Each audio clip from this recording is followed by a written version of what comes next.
Hey everyone, Ryan here, and welcome back to our patient management series. In this video, we're going to talk about the prevention of oral diseases. And since caries is the disease we're most concerned with, we're going to talk mostly in this video about how to prevent dental caries. So there are several different categories of prevention that we do need to know for the board exam. So primary prevention prevents disease before it occurs. And a good example of this would be sealants and water fluoridation. Secondary prevention eliminates or reduces disease after it occurs. So a good example of this would be amalgam or composite restorations. And tertiary prevention rehabilitates a patient after the disease process has taken place. So a good example of this would be like dentures, after teeth had to be removed because of the extent of disease, and now we're replacing what used to be there. So fluoride has both a topical and systemic effect. Topical fluorides strengthen teeth already present in the mouth, making them more resistant to decay, while systemic fluoride is ingested and is incorporated into the teeth that are actively forming. But systemic fluoride also provides a topical effect because this fluoride enters the saliva, which then constantly bathes the teeth. So fluoride is so critically important to preventing dental caries. Now this slide is filled to the brim with high-yield facts for the board exam. Community water fluoridation is a very effective public health intervention, and it was initiated in the United States since 1945 in Grand Rapids, Michigan. It's the most cost-effective and most practical preventive measure to prevent tooth decay. And think about it, there's a minimal cost to society and no cost to the individual. Once fluoride is placed into the drinking water, everyone in that community benefits, and it takes little to no effort to just drink the city water. So this is really a blessing in communities that have it. The prevalence of caries in the US significantly declined from the early 1970s to the mid-1990s, due in part to community water fluoridation and other public health measures. 1 part per million, or ppm, which is 1 milligram of fluoride per liter of water, is the optimal amount. And fluoride is odorless, colorless, and tasteless when in the proper range of 0.7 to 1.2 ppm.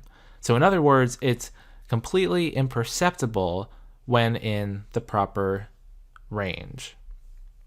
And about 210 million people, which is at the time of measuring about 74% of the US population, live in presently fluoridated communities. So school water fluoridation is at about 4.5 times the concentration of community water, since students are only at school for part of the day. Fluoride mouth rinses are another excellent program to institute at school, but not quite as cost and time efficient as water fluoridation. And salt fluoridation is for developing countries that don't have a safe public water supply. And for salt fluoridation, you would use about 200 to 350 milligrams of fluoride per kilogram of salt, and combination of both water and salt fluoridation is not recommended. So either one or the other will suffice. All right, fluoride supplements. These are by prescription only, and this is important. These supplements are only for children at risk for caries who live in non-fluoridated areas. This means no community or school water fluoridation, and they're drinking well water or bottled water without fluoride. Now, depending on the age of the child, different fluoride supplements may be recommended. If they're less than or equal to 3 years old, fluoride drops are the best supplement, because children this young have difficulty chewing and swallowing tablets. If they're older than 3 years old, fluoride tablets and lozenges are a better method. And if they're more than 6 years old, then fluoride mouth rinse is the best, either a higher concentration weekly or a lower concentration daily. And this is because now at this age, the child has developed the oral musculature coordination to swish rinse around in their mouth. So we have here a fluoride supplement dosage schedule.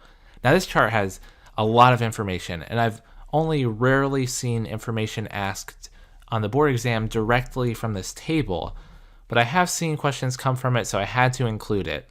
But a nice, easy, high-yield way to remember some of this information is the rule of sixes, which states that no supplemental systemic fluoride is indicated if the fluoride in the drinking water is greater than 0.6 parts per million, and that represents this column on the right.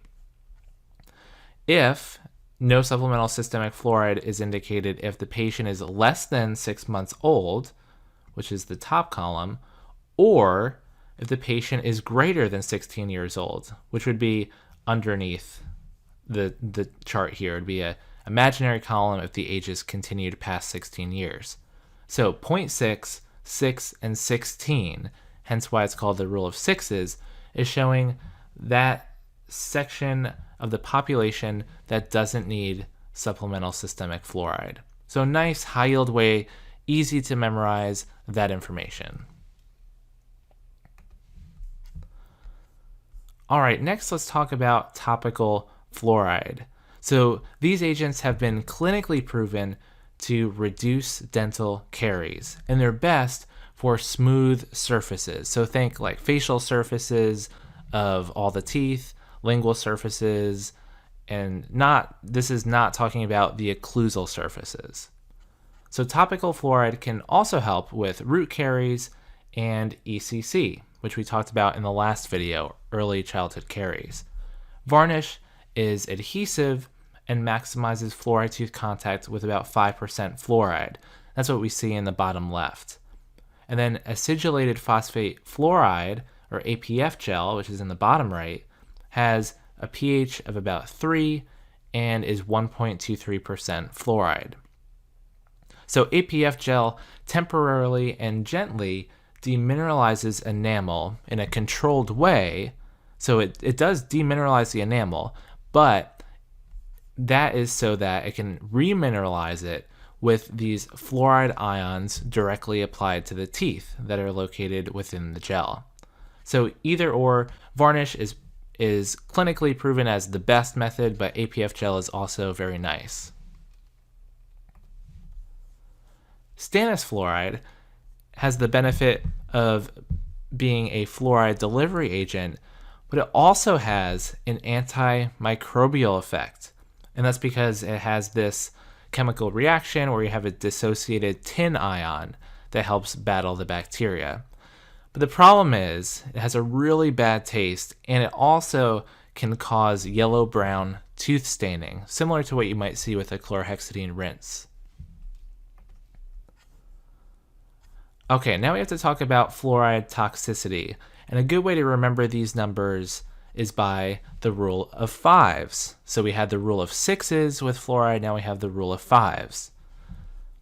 So the numbers to remember here is that a toxic dose is around 5 milligrams per kilogram of body weight. And the lethal dose is about 5 to 10 grams of fluoride for an average 70 kilogram adult. So this is a lot of fluoride. That's a ton of fluoride to be at these kind of levels. Now, acute toxicity symptoms may include nausea, vomiting, loss of consciousness, cramping, damage to the stomach lining, among other things. And chronic toxicity involves fluorosis of teeth, which you may have heard of. And fluorosis is that abnormal enamel mineralization that results from excessive fluoride exposure during enamel formation. Now, fluoride is believed to be least effective on occlusal surfaces. Remember, fluoride was really good on those smooth surfaces, but not so much in the cracks and crevices of the teeth. And that's where sealants come into play. They're really good for the occlusal surfaces. And they're recommended for first and second permanent molars for children at risk for caries. So it's able to smooth over the fossa and the grooves of these teeth that are most susceptible to getting cavities. And sometimes these crevices are so tiny that toothbrush bristles can't effectively clean them. And so bacteria can have a party in these grooves. And so sealants are shown to help prevent caries in these regions. But it has to be paired with excellent oral hygiene.